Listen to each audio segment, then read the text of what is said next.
Choisis comme l'un des thèmes des Journées européennes du patrimoine, les jardins de Lorraine, de Wallonie et du Grand-Duché de Luxembourg représentent une richesse artistique méconnue et fragile.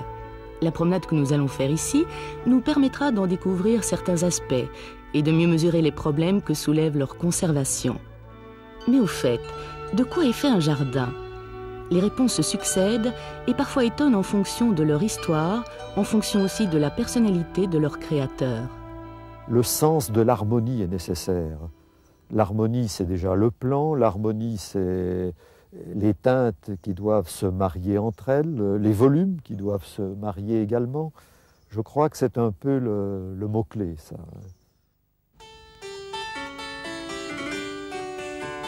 Les premiers jardins décoratifs étaient enfermés entre les murailles et souvent de petites dimensions. Ce n'est qu'à partir de la Renaissance que les jardins d'ornement s'installèrent à l'extérieur des fortifications. Les sites, encore marqués par les impératifs de défense, obligeaient les jardins à s'établir sur des coteaux aménagés à grand renfort de soutènements, de terrasses et d'escaliers. Ces dispositions contribuèrent à théâtraliser l'art des jardins qui va se définir progressivement comme l'art de mettre en scène la nature et le paysage. La maîtrise progressive des différentes composantes du jardin devait déboucher au XVIIe et XVIIIe siècle sur des espaces de nature domestiqués pliés aux ordonnancements symétriques auxquels il ne semblait échapper que les nuages.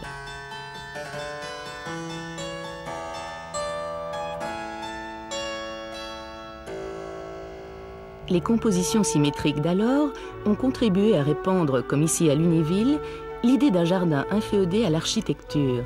Il est nécessaire aujourd'hui de réviser cette vision des choses pour regarder le jardin autrement que comme un beau plan, un cadre de prestige voué à la mise en scène de bâtiments de qualité.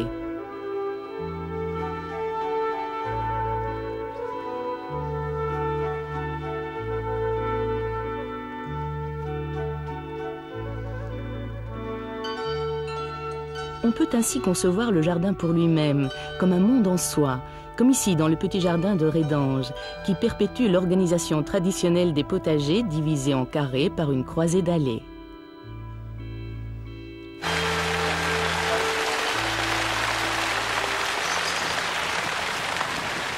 Un autre monde à part, les jardins d'Annevoie, tout entier dévolu à la fête de l'eau. La motivation principale, elle était d'abord dans le goût très raffiné de mon père pour l'art des jardins. Elle était d'abord dans le goût de restaurer ces jardins dans l'esprit du créateur, de façon à ce que les différents secteurs, différentes sections des jardins soient rétablies exactement dans cet esprit premier. Mais au XIXe siècle, il y a eu un laisser-aller, voulu d'ailleurs par les Montpellier de l'époque, qui aimaient beaucoup l'esprit un peu romantique des jardins à l'anglaise.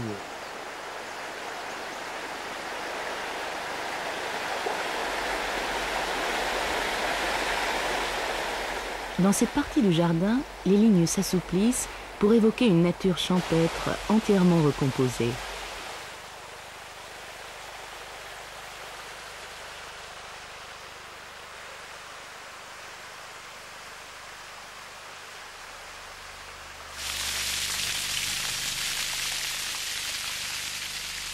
Ici, les jardins font presque oublier le château, qui ne sert qu'une partie de la composition d'ensemble. C'est aussi le cas à Ansembourg, où la composition des terrasses du jardin forme un lieu à part, presque dissocié du château.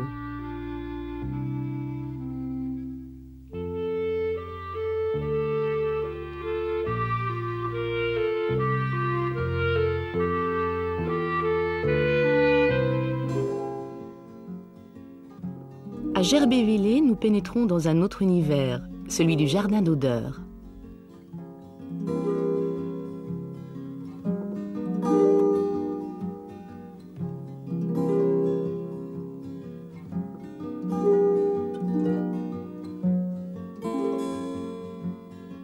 Les gens croient que les roses ne donnent pas de mal, mais c'est le contraire, ils donnent beaucoup de mal. Mais j'ai eu la chance qu'une amie à moi trouvait que ça lui donnait trop de mal. La première année qu'elle les avait essayés, elle m'a fait cadeau de 200 rosiers blancs qui sont des snow ballets et que j'ai plantés ici comme entourage au lieu de mettre des buis, parce que le buis prend très longtemps à pousser. Et les roses fleurissent toute la belle saison. Mais il n'empêche que ça donne beaucoup de mal. Quand on aime, on réussit. À proximité immédiate de l'intimité du jardin d'Oder, les bosquets d'essences rares conduisent l'œil jusqu'aux confins du parc paysager qui se mêle insensiblement à la campagne environnante.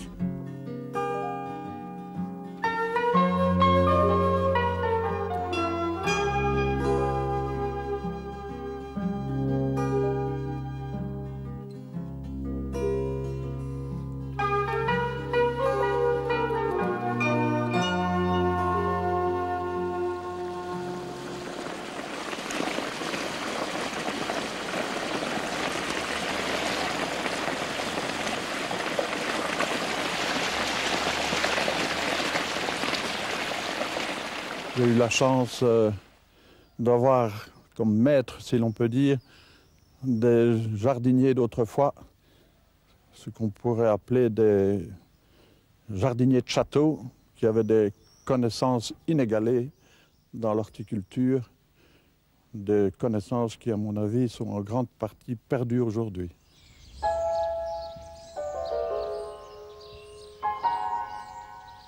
Dans cette optique, les responsables du parc d'Annevoie s'efforcent d'engager de jeunes jardiniers afin de former une nouvelle génération compétente et dotée d'une sensibilité au patrimoine des jardins anciens. On taille avec une cisaille parce qu'avec une machine électrique ou un moteur, on arrache trop les feuilles. Alors on les abîme. Puis on peut tailler beaucoup plus près de l'ancienne coupe aussi quand on fait à la main. Et alors, peut-être que ça paraît plus fatigant, mais enfin, ça l'est aussi. Mais à la machine, ce serait presque impossible de faire 8 heures tailler avec une machine en haut sur une échelle et au-dessus des charmilles, quoi.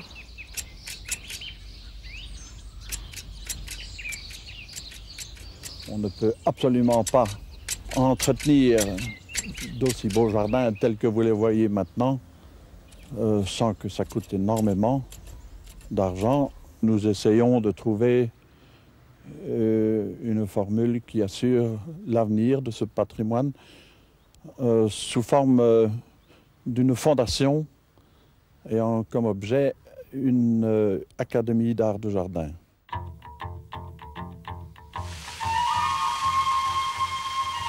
L'investissement le plus important et donc le plus problématique dans les années à venir concerne le renouvellement des plantations aux tiges, sévèrement éprouvées par le vent, les maladies et leur grand âge.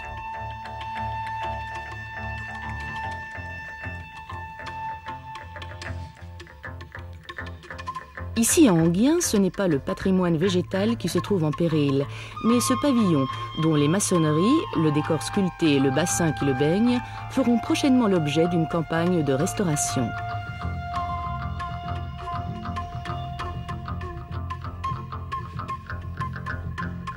Le nymphée de Gerbévillers est un témoignage éminemment fragile des techniques des rocailleurs. Ses voûtes de coquillages et de concrétions fantaisistes réclament des travaux minutieux.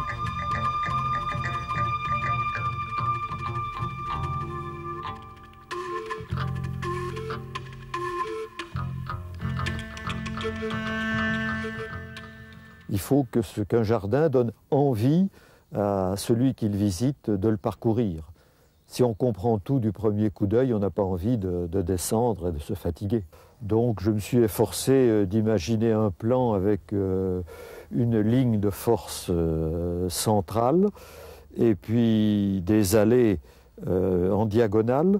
Alors par rapport à ici, il y a un changement important. Ici, tout est en courbe. À la Franche Moîtresse, la partie rectiligne est encore en travaux. Loin d'ignorer le paysage, la composition y conduit, donnant ainsi une autre dimension au jardin.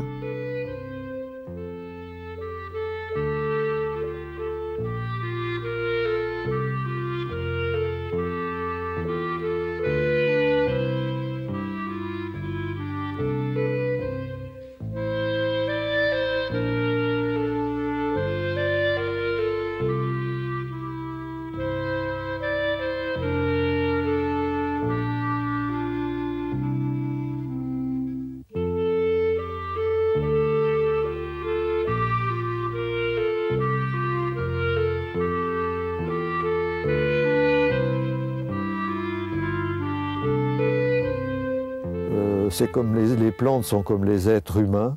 Elles ont une jeunesse, elles ont une maturité, une vieillesse. Il y a des maladies, il faut les soigner.